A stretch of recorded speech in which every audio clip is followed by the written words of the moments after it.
And by the way, if the newborn baby can take after an uncle who is alive, an aunt who is alive and married to another altogether different dynasty or group of people, if a newborn baby can be likened and looks like the grandfather or grandmother incarnate, as if the grandfather or the grandmother has been born again, has been,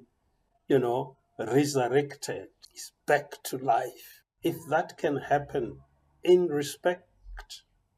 of tangible physical features, who are we to assume these features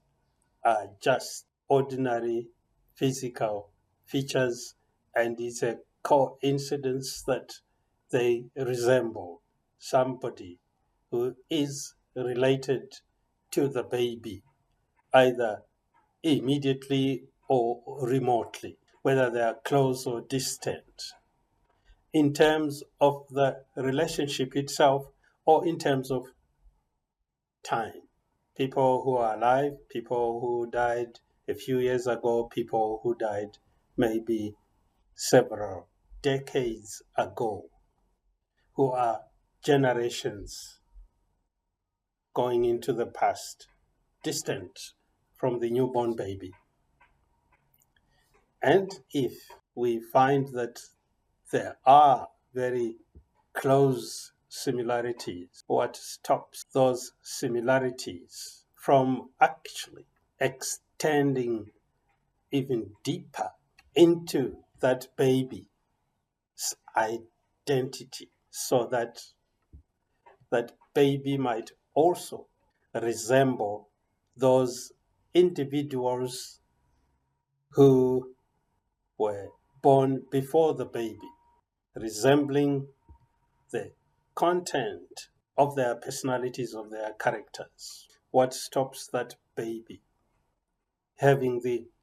invisible features,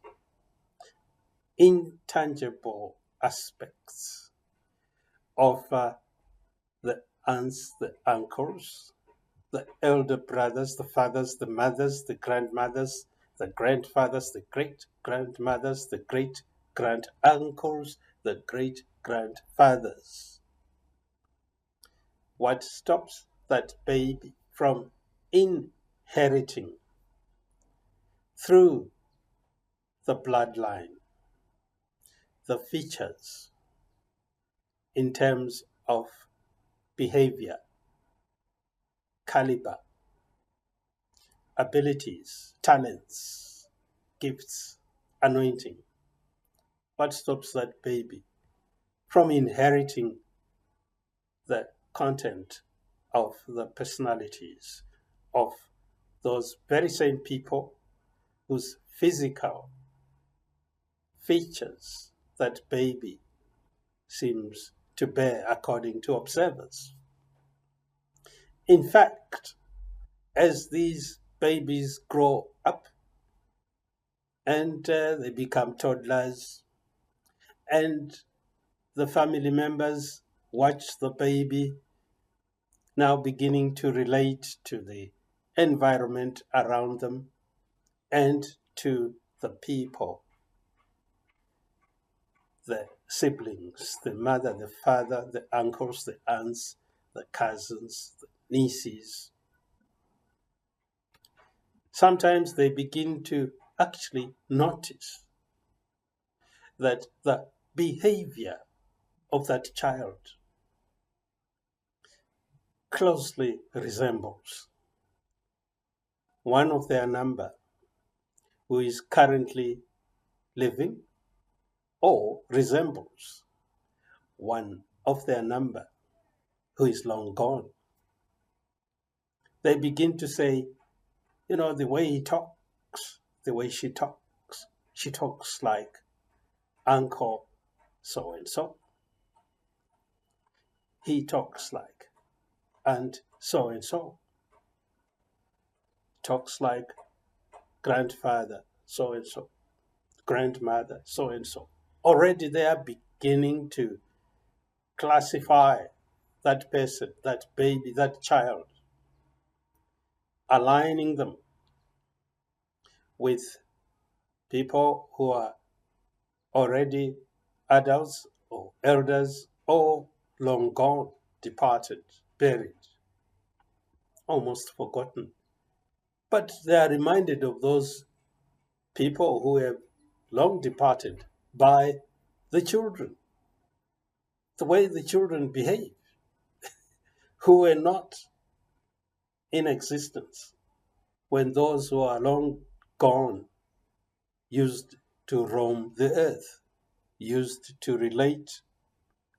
to their relatives, their environment, the elements, and other creatures, to events, to occasions, to occurrences, to phenomena. People actually tend to be reminded of some relatives they had forgotten about by simply observing a baby, a child who is growing up, and recognizing that the way they behave is not different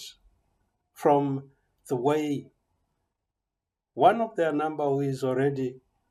buried used to behave. Their attitudes, their conduct, the way they spoke, the way they danced, the way they sang, all those things become apparent in a baby who is in a totally different generation, maybe 3 generations down the line. And they can recollect that 2, 3 generations up the ladder, so and so used to behave like this. What do we then see in that alignment, in that connection? Do we not then realize that these features that are intangible, these behaviors, these attitudes, these abilities, this caliber was actually inherited from the people born way before the generation of this child? That set of attributes has been transmitted down to this new generation, which means that there exists some kind of method, facility of transferring the caliber, the personalities, the attributes of previous generations to succeeding generations.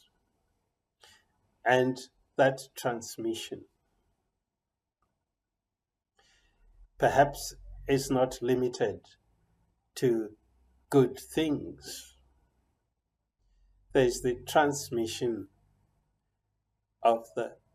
very good things that we all admire and welcome and celebrate, and all, but there's also the simultaneous transmission of those attributes, tendencies, behaviors, content that is retrogressive, that is perhaps unclean, that is evil, that is unwelcome and unwholesome, that is not to be accepted, not to be celebrated. So it is our duty to be able to tell the attributes that are being transmitted to the new generations from the old generations and distinguish the good from the bad,